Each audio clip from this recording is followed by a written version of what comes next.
भारत की इकोनॉमी लगातार बढ़ रही है। 10वें स्थान पर हम कभी थे मोदी जी के आने के पहले।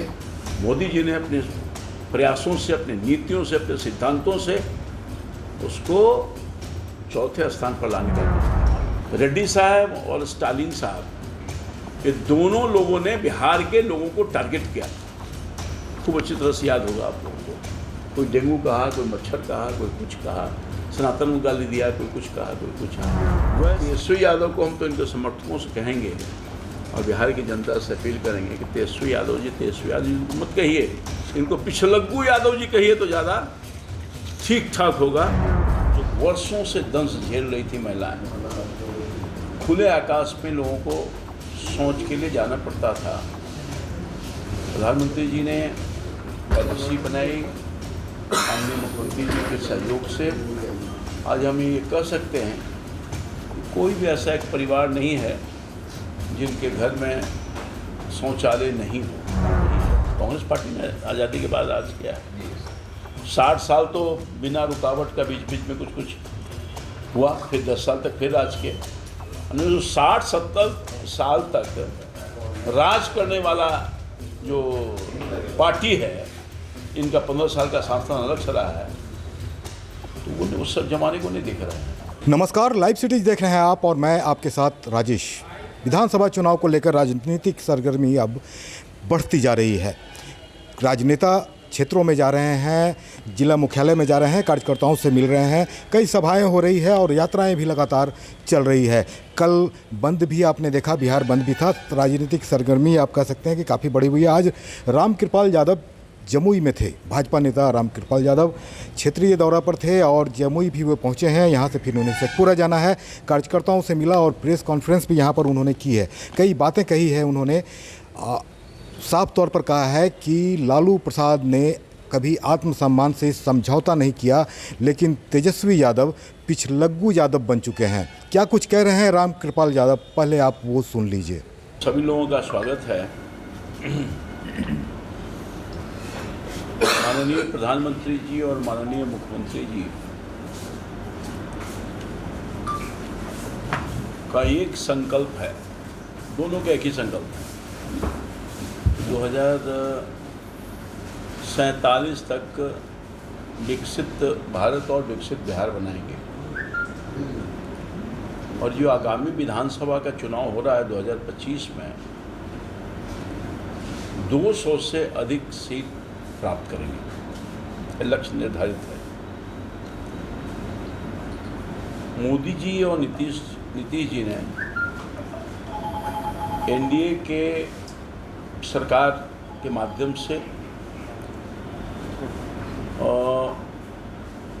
खास तौर पर विगत वर्षों में महिलाओं पर विशेष ध्यान देने का काम किया और अपने राज्यों और केंद्र की योजनाओं के माध्यम से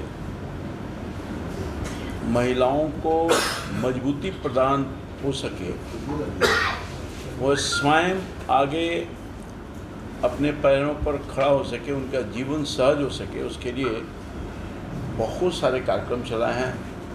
आपने देखा होगा, वर्षों से दंश झेल रही थी महिलाएं। खुले आकाश में लोगों को सोच के लिए जाना पड़ता था।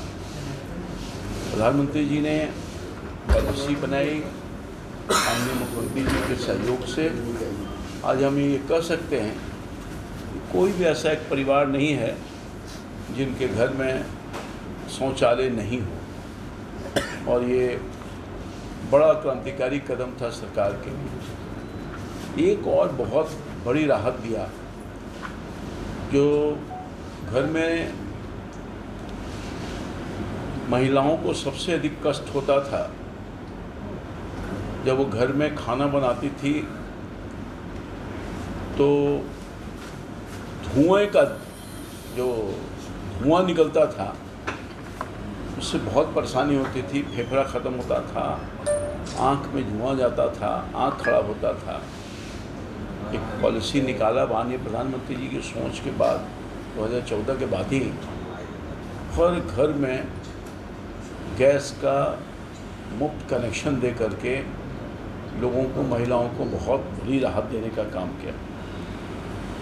एक और भी स्वरोजगार हो, महिला आधी आबादी है, जब तक वो तरक्की नहीं करेगी, देश तरक्की नहीं करेगा, तो वो अपने पैरों पर खड़ा हो, उसके लिए सरकार ने रोजगार के लिए मुद्रा योजना के माध्यम से ऋण देने का काम किया और जीविका दीदी बड़े लाखों के तादाद में जुड़ी हुई है, उनको ड्रोन दीदी और लखपति दीदी भी बनाने का काम करने का काम किया। हर घर में बहुत बड़ी समस्या थी आवास का, महिलाओं के नाम से ही आवास की सुविधा दी गई। आज हर परिवार को मुफ्त में राशन दिया जा रहा है और सबसे बड़ी क्रांतिकारी परिवर्तन हुआ, एक बड़ा सकारात्मक असर हुआ परिवार के हर वर्ग पर, जहां बिजली 125 यूनिट मुफ्त में देने का काम किया जा रहा है और हर घर में नल से जल मिले, इसकी भी व्यवस्था करने का काम किया गया है। फैलाने की भरसक कोशिश हो रही है, अराजकता फैलाने की कोशिश हो रही है और कभी सनातन को मिटाने वाले लोग, आपने देखा होगा 2 मुख्यमंत्री हमारे यहाँ आए, रेड्डी साहब और स्टालिन साहब, ये दोनों लोगों ने बिहार के लोगों को टारगेट किया। खूब अच्छी तरह से याद होगा आप लोगों को, कोई डेंगू कहा, कोई मच्छर कहा, कोई कुछ कहा, सनातन को गाली दिया, कोई कुछ कहा, कोई कुछ कहा।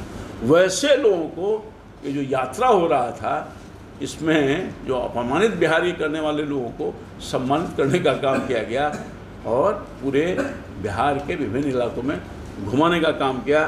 तो मैं समझता हूँ कि ये हम सभी लोगों को एहसास हुआ होगा कि जो हमें अपमानित करते हैं वो तेजस्वी जी और राहुल जी मिल करके उसको सम्मानित करने का काम करते हैं। तो मैं समझता हूँ कि एक चीज़ और बड़ी देखा होगा, राजनीति में चमचागिरी करने का हद पार कर दिया राहुल गांधी जी के साथ तेजस्वी जी ने। राहुल जी और तेजस्वी जी का आपने देखा होगा यात्रा, राहुल जी आगे खड़े थे, तेजस्वी जी पीछे खड़े थे। और एक सीन और देखा होगा, राहुल जी खड़े थे और तेजस्वी जी ड्राइवर बने हुए थे। मैंने देखा है, मैं तो राष्ट्रीय जनता दल में काफ़ी दिन तक लालू जी के साथ रहा हूँ। लालू यादव जी ने राजनीति की और कांग्रेस के साथ दोस्ती भी करने का काम किया, समानता के साथ, प्रतिष्ठा के साथ करने का काम किया।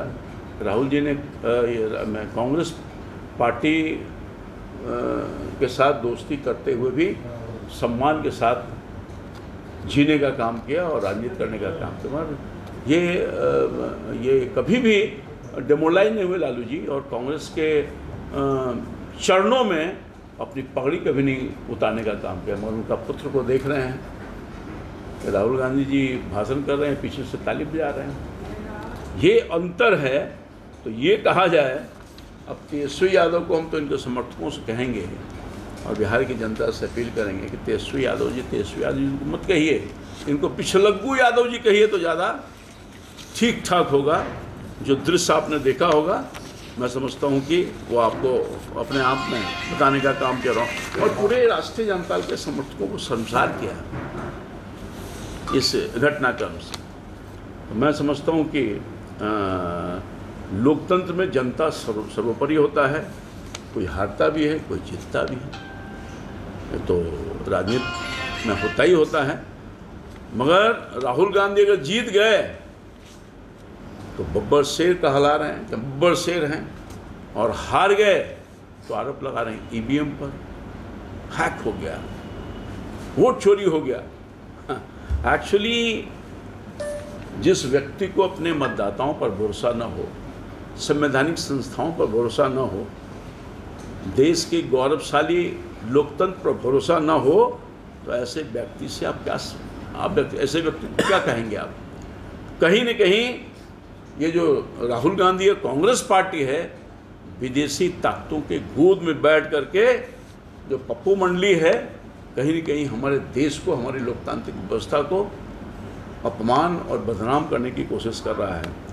कि इनको चुनाव आयोग पर भरोसा नहीं, चुनाव आयोग, संवैधानिक संस्था, इन्हीं पर भरोसा नहीं है। एक चीज़ मैं और बताऊंगा, ऑपरेशन सिंदूर पूरा देश एक साथ एकजुट होकर के ऑपरेशन सिंदूर को सराहा, सैनिकों को सम्मान किया और एक मत होकर के देश में अपनी बात को रखने का काम किया।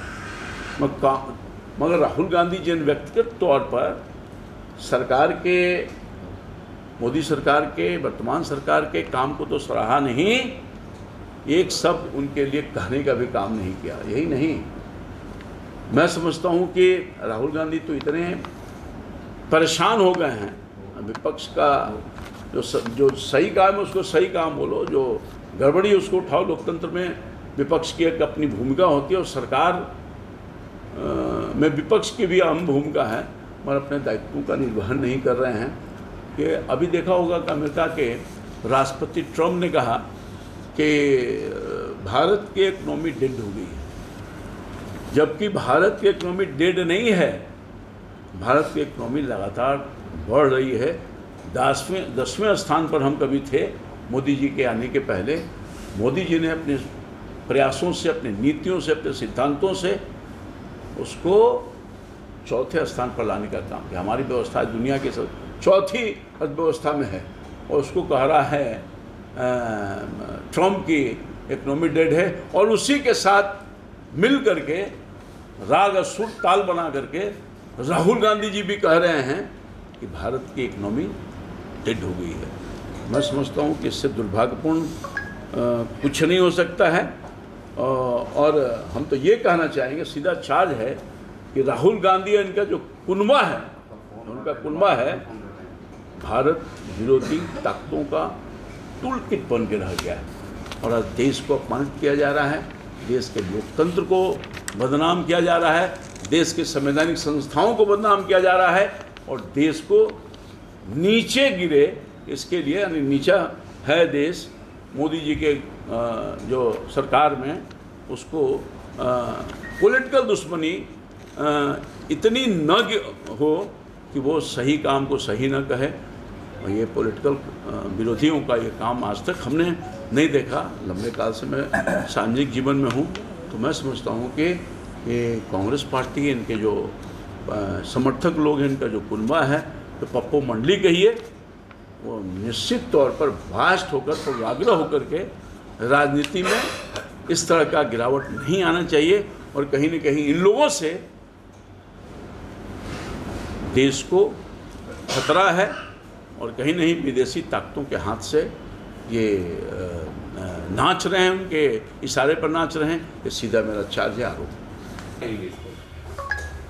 सरकार ने एक बहुत बड़ा निर्णय लिया है जिसमें सब लोगों को राहत होगी, रोजी रोजगार बढ़ेंगे, हम आत्मनिर्भर होंगे। और माननीय प्रधानमंत्री जी का ये फोकस है कि हम आत्मनिर्भर होना, स्वदेशी सामान हम इस्तेमाल करें। जो विदेशी जो लोग हैं कुछ दबाव बनाना चाहते हैं, खासतौर पर हम टारगेट करते हैं अमेरिका को, उससे निकलें। ये जो चुनौती है उसका मुकाबला करने के लिए, और वो जीएसटी वगैरह में उसको कमी किया, इसका बड़ा सकारात्मक भारत के इकोनॉमी पर, भारत के रोजगार पर असर पड़ने वाला है। मगर जिस तरह से कल बिहारियों को टारगेट किया गया, जिस तरह से अपमानित किया गया, अत्यंत दुर्भाग्य है। केरल कांग्रेस के माध्यम से किया है, जो कांग्रेस के दोस्त हैं। पार्लियामेंट में कांग्रेस के साथ ही वो बैठ करके और उनके नीति और पॉलिसी को समर्थन करती है। तो ये साफ कहा जाए कि कांग्रेस पार्टी, इनके जो समर्थक है, जैसा कि मैंने कहा कि कांग्रेस और कांग्रेस के कुनबा लगातार बिहारियों को अपमानित कर रही है। मैंने 2 एग्जाम्पल दिया मुख्यमंत्री का, रेवंत रेड्डी और स्टालिन का। तो उसी में से एक ये भी है कि कांग्रेस के लोग जो फिर बिहारियों को टारगेट किया, बिहार की जो आवाम है उसे बर्दाश्त नहीं करेगी। और आने वाले मुद्दा बनेगा ये, हाँ मुद्दा है। हमें बीड़ी से तुलना करेगा कोई, बर्दाश्त करेंगे? आप बर्दाश्त करेंगे? कोई बर्दाश्त करेगा? भारत की बिहार जो है एक मजबूत राज्य रहा है, लोकतंत्र की जननी रही है, इतिहास यहीं से शुरू होता है। और वैसे बिहारियों को अपमानित करने का काम ये तुच्छ मानसिकता वाले लोग करेंगे तो बिहार के लोग इसे कभी बर्दाश्त नहीं। प्रशांत किशोर बोल रहे हैं कि फुलटॉस गेम मिल गया है, प्रधानमंत्री जी मोदी जी को जो गाली दिया है, अपमान जो किया है, एनडीए को फुलटॉस मिल गया, चौका मारने के फेरा में। मैं समझता हूं कि प्रशांत किशोर जी अभी 1-2 साल से प्रयास कर रहे हैं और अपनी राजनीतिक जमीन को पकड़ने के लिए, जो अभी पकड़ में है नहीं, वो इस तरह की बात कर रहे हैं, बेतुकी बातें करने का काम कर रहे हैं। लालू यादव ने ट्विटर हैंडल से कहा कि बिहार का वोट लेंगे और गुजरात में फैक्ट्री खोलेंगे, ये सब नहीं चलेगा। मोदी जी पर उतना हम बिहार के लोग पूछना चाहता है कि आप की जो सरकार थी, आपके जो समर्थकों की सरकार रही है, कांग्रेस पार्टी ने आज़ादी के बाद राज किया है। 60 साल तो बिना रुकावट का बीच बीच में कुछ कुछ हुआ, फिर 10 साल तक फिर राज किया। जो 60-70 साल तक राज करने वाला जो पार्टी है, इनका 15 साल का शासन अलग से रहा है, तो वो उस जमाने को नहीं दिख रहे हैं। उस जमाने में क्या हालात था बिहार का, बिहारियों का। आज जो दुर्गति है बिहार का, जो विगत वर्षों में उसको संभालने की कोशिश लालू जी के राज से निकलने के बाद मोदी जी और नीतीश कुमार जी संयुक्त रूप से बिहार को आगे बढ़ाने में महत्वपूर्ण भूमिका अदा की है। तो पहले वाले बिहार और अब के बिहार में आप खुद नागरिक होने के ऐसे समझ रहे होंगे, बहुत अंतर हुआ है। ये लोग परेशान हैं बेचारे। अपने ज़माने में तो कुछ नहीं कर पाए, बिहार को डुबा दिया, बिहारियों को डुबा दिया। आज पलायन जो इतना बड़े पैमाने पर हो रहा है, किसका देन है? कि कांग्रेस पार्टी और राष्ट्रीय जनता दल के सरकारों का देन। तो सुना आपने, ये थे पूर्व केंद्रीय मंत्री भाजपा नेता रामकृपाल यादव। जमुई पहुंचे हुए थे, कई मुद्दों पर बात कही है उन्होंने, जमकर हमला भी बोला है विपक्ष पर। राहुल तेजस्वी की यात्रा पर भी उन्होंने कई बातें कही है। तेजस्वी यादव पर वो हमलावर रहे इस दौरान और उन्हें पिछलगू नेता और पिछलगू यादव नाम करार दिया है। तो बने रहिए हमारे साथ, देखते रहिए लाइव सिटीज़। अभी तक अपने चैनल को सब्सक्राइब नहीं किया तो सब्सक्राइब कर लें। फेसबुक पर अगर आप वीडियो को देख रहे हैं तो पेज को ज़रूर लाइक कर दें। धन्यवाद।